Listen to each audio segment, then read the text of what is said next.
Senator from South Carolina. I'd like unanimous consent to terminate the quorum call. Without objection. Just be recognized for a few minutes, if I could, as if in morning business. Without objection. Thank you. There's an issue facing this country that needs to be addressed firmly and decisively. I am encouraged that there's a bipartisan effort, I think, to deal with the issue. And the issue is very simple. The person who's been nominated to be the UN ambassador for Iran is a gentleman who participated in the takeover of our embassy in Tehran and holding hostage U.S. personnel, 52, I believe, for 444 days. This is a slap in the face by the Iranian government to the American people, to the hostages, and it should not be allowed to stand. Senator Cruz, I believe, will be offering a unanimous consent request, potentially, dealing with this issue. But I just wanted to rise for a few minutes and speak in support of what he is trying to accomplish in the Senate. And I am somewhat encouraged that there is a bipartisan effort forming among our intel folks to deal with this affront to the American people, to all those held hostage, and basically to human dignity. The idea that the Iranians would be appointing someone connected in such a apparently direct way with the embassy takeover back in 1979 to represent their nation, the UN tells you all you need to know about Iran. This hardline, moderate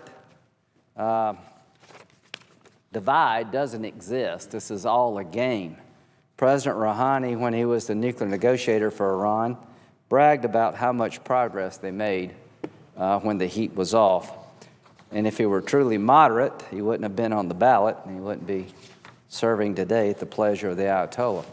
Nobody serves in a high position in Iran without the blessing of the supreme leader. So the idea of making this gentleman, I don't want to butcher his name, the ambassador to the United Nations from Iran, when he has actively participated in violating every diplomatic principle in law.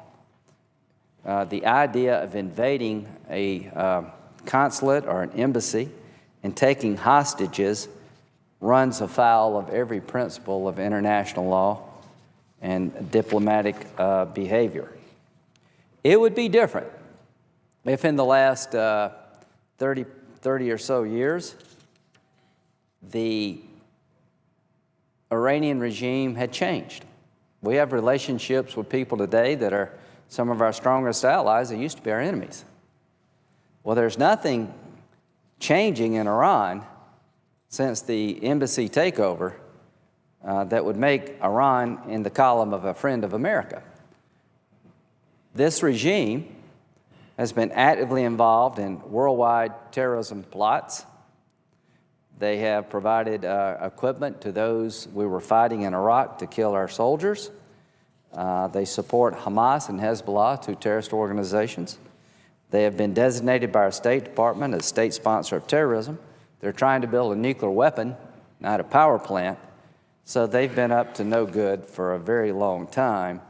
And I hope this body will send a signal to the Iranians that we will not accept on U.S. soil the person you have designated, because this person was actively engaged in holding 52 Americans hostage for 444 days in contravention of every law on the books and human decency, and that if you want a new relationship with the United States, this is not a good way to start it. So, Mr. President, I think there'll be a lot of bipartisan objection to allowing this person to come in to New York.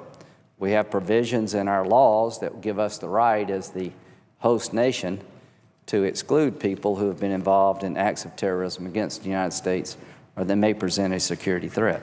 Again, the idea of doing business with former enemies is the way life is.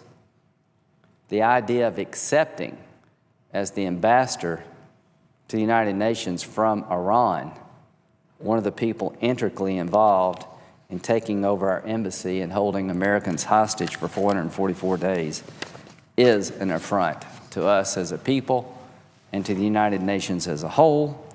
And he has served in other posts in Europe. That's not the issue. It was our embassy that was taken over. It was our people that were held hostage. And the hostages, surviving hostages, are very upset, as they should be. You don't want to reward people for doing bad things. This would be the ultimate reward for somebody who did a very bad thing. And it would be, I think, a mistake to engage Iran this way, not push back. If you want a better relationship with Iran, you're going to have to fight for it, and you're going to have to stand up to these people because they'll take advantage of us if we allow. So I will look forward to supporting Senator Cruz's efforts and others who want to join in the effort to stop this man's appointment because it is wrong. With that, I will yield back and notice the absence of a quorum.